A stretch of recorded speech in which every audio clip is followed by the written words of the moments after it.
What's up, guys? It's Khaos, and I've been getting a lot of questions about my Nexus 7 and how I done it. So I'm gonna do a brief video of how I came up with the concept for this. So let's do a little tear down, and I'll explain as I go. So as you can see, this Nexus 7 does sit in my dash, and it's not in the dash bezel itself. So first thing first, we must take off the dash bezel. So as you can see, the Nexus is right here in my hand. My dash bezel is actually in my back seat. And the first thing you'll see when you take this dash bezel off is this right here. So this is like my own little dash kit. What this does is prop up the Nexus 7 when the dash bezel's on it. And when the dash bezel is actually on the dash, it kind of provides a seal and let the Nexus sit. As you can see right here, on my AC controls, this is where my Nexus 7 actually sits.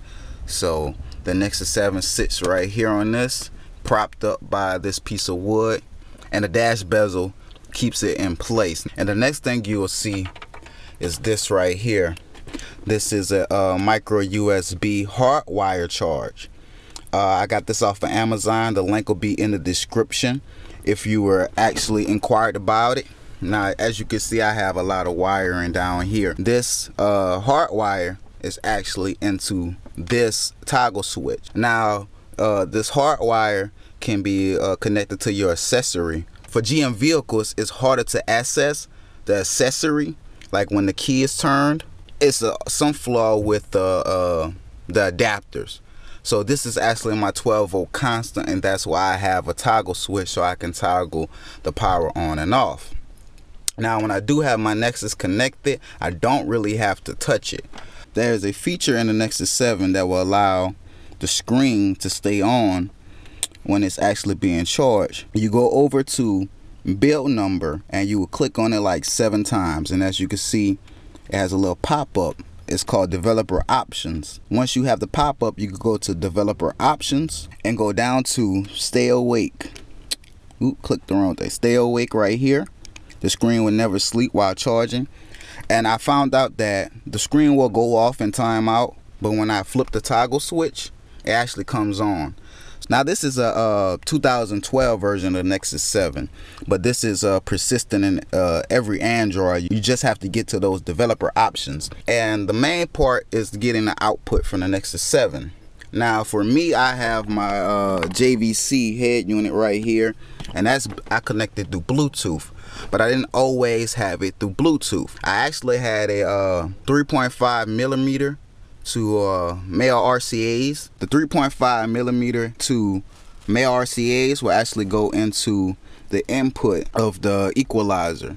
So on this equalizer, you have CD auxiliary. So I chose auxiliary, and my outputs will go to my sub and to my mids and high amp over here. And that's the one of 2 ways I actually found out how to do the Nexus 7 in dash. This is great also. The only problem is that you have to have like your door speakers on a amplifier. Other than that, it works out very well. Now if you don't want an extra amplifier, then I say go with the Bluetooth head unit and just pair up your device. And that's just one way to do it. I've seen guys actually mold and fiberglass their dash bezel to fit the tablet, like the iPad and the Nexus 7. I've seen the Galaxy tabs, all that. That's just a couple ways that you can actually do it. Now I chose the hardwire charge, but there is a rear USB on the head unit. You can also use the same properties, the developer options, and keeping the screen awake with the head unit if you connect a regular USB to micro USB. So you can do it with the hardwire charge. Like I said, link will be in the description below if you want the hardwire charge. And this is pretty awesome, this hardwire charge, because it's always going to be in your vehicle. So a lot of times when I don't have my Nexus in my vehicle and I don't have a charger for my phone, I just go ahead and pull this out. It's very easy. It's not as hard as you think. I actually came up with this idea. So I came up with like, I wonder if I had a border between my dash cavity and where the Nexus sit. And that's how I came up with this idea. Just a regular piece of wood I got from Home Depot. I took the factory bolts, drilled the holes for it, posted up, and it's been working ever since. Like they say, if it ain't broke, don't fix it. You don't want the wood. And like I said, this is primarily for GM vehicles, Chevys. This is an 03 model.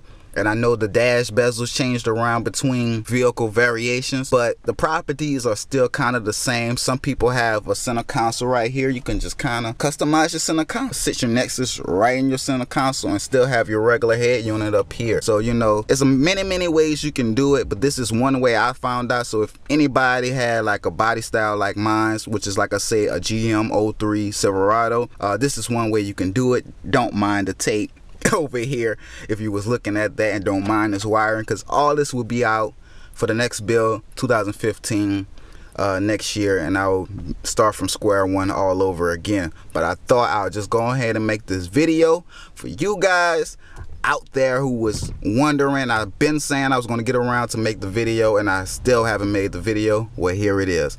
So I want to give a couple shout outs. I want to give a shout out to MB Customs 1, J Jones Car Audio, Calvert County Kid, Chad Williams, Old School Bass Van, Mr. Master Blaster, the Louder Sport Track, Chris Sturgis. All those links will be in the description below if you want to check out their channels. Subscribe to them, tell them KKI sent you.